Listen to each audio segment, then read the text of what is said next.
Hello friends, welcome back to my channel. আশা করি আপনারা ভালোই আছেন। আজকের রেসিপি খারকোল পাতা বাটা। অনেকে অবশ্য ঘ্যাটকল বলে থাকেন। ব্যস্ততার লাইফে আমাদের অনেক সময় এই রেসিপিগুলো বানানো হয় না বললেই চলে, তবে আমি কিন্তু এই রেসিপি খুব অল্প সময় অল্প পরিশ্রমেই বানিয়ে নিই। স্বাদে কোনো রকমই খামতি হবে না, বরং আপনাদেরকে এমন একটা ট্রিক বলবো তাতে এই রেসিপির স্বাদ দ্বিগুণ বেড়ে যাবে। আর বেশি দেরি না করে আপনাদেরকে রেসিপিটা শেয়ার করে দিচ্ছি।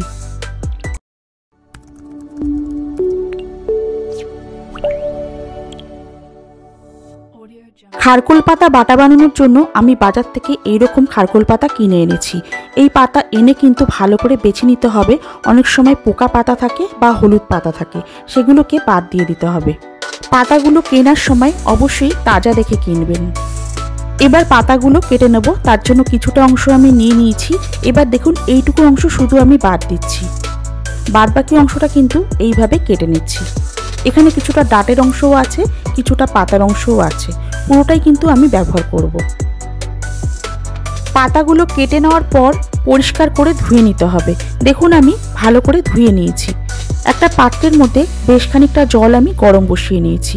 এর মধ্যে দিয়ে দিলাম 1 চা চামচ নুন। এবার ধুয়ে রাখা পাতাগুলো এর মধ্যে দিয়ে দেব। এখানে 300 গ্রাম পরিমাণ পাতা আছে।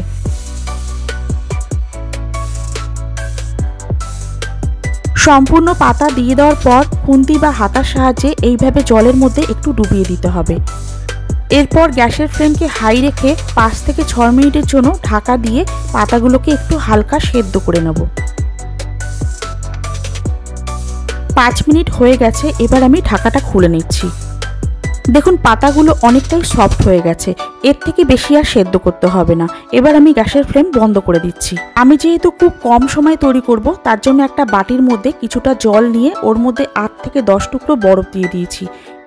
এবার এই পাতাগুলো নিয়ে ওই বরফ জলেই দিয়ে দেব। এতে কিন্তু অনেকটা সময় বাঁচবে।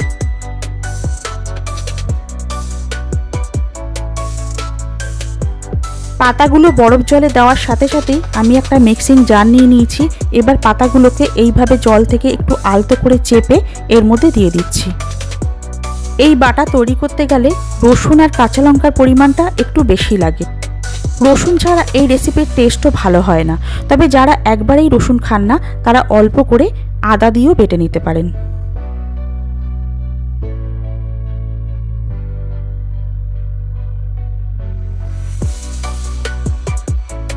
পাতার সাথেই এর মধ্যে দিয়ে দিচ্ছি 20-22টা রসুনের কোয়া আর 10টা কাঁচা লঙ্কা।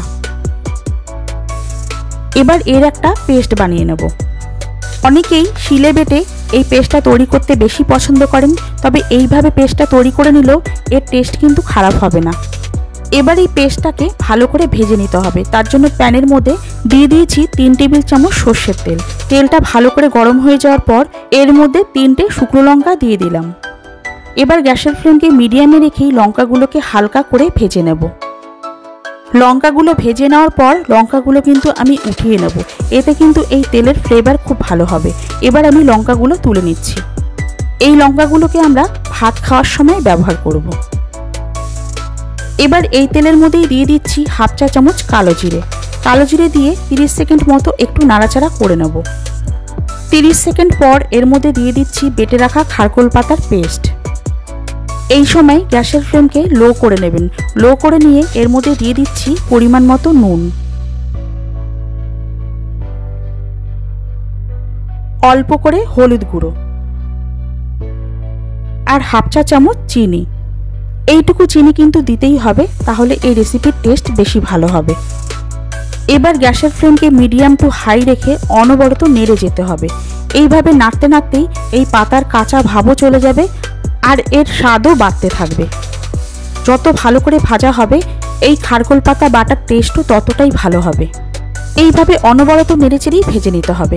আরেকটা ট্রিক আপনাদের বলবো, সেটা হচ্ছে আপনাদের কাছে যদি ইলিশ মাছের তেল থাকে সেই তেল দিয়েই এই রেসিপিটা তৈরি করবেন, তাতে কিন্তু এর টেস্ট আরও ভালো হবে।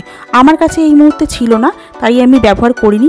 যদি আপনাদের কাছে ভাজা তেল থাকে সেই তেলটা দিয়ে এই রেসিপি তৈরি করবেন, এতে কিন্তু এর স্বাদ আরও ভালো হবে। পাতাগুলো ভাজতে ভাজতে দেখুন অনেকটাই শুকিয়ে এসছে, তবে আরও কিন্তু ভাজতে হবে। যতক্ষণ না পর্যন্ত প্যান থেকে ছেড়ে আসছে আর একটা মন্ডর মতো তৈরি হচ্ছে, ততক্ষণই ভালো করে ভেজে নিতে হবে। পেস্টটা দেখুন এখন অনেকটাই মন্ডর মতো তৈরি হয়ে গেছে আর প্যান থেকে ছেড়েও আসছে। আরও খানিকক্ষণ ভাজলেই কিন্তু খারকোল পাতা বাটা একদমই রেডি হয়ে যাবে। এতটা বাটা কিন্তু একসাথে খাওয়া যায় না, আপনারা চাইলে 7 দিন ফ্রিজে রেখেও এই বাটাটা খেতে পারবেন। এবার দেখুন আমার খারকোল পাতা একদমই রেডি হয়ে গেছে।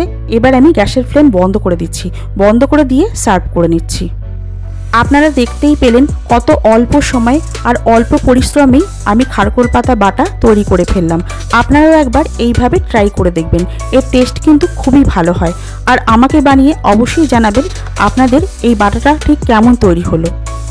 আমার এই রেসিপিটা যদি আপনাদের ভালো লাগে তাহলে লাইক, কমেন্ট আর শেয়ার করতে ভুলবেন না। আর যারা এখনও সাবস্ক্রাইব করেননি তারা অবশ্যই সাবস্ক্রাইব করে নেবেন আর বেল আইকনটাও ক্লিক করে নেবেন, তাহলে আমার সমস্ত ভিডিও আপনারা সবার আগেই পেয়ে যাবেন।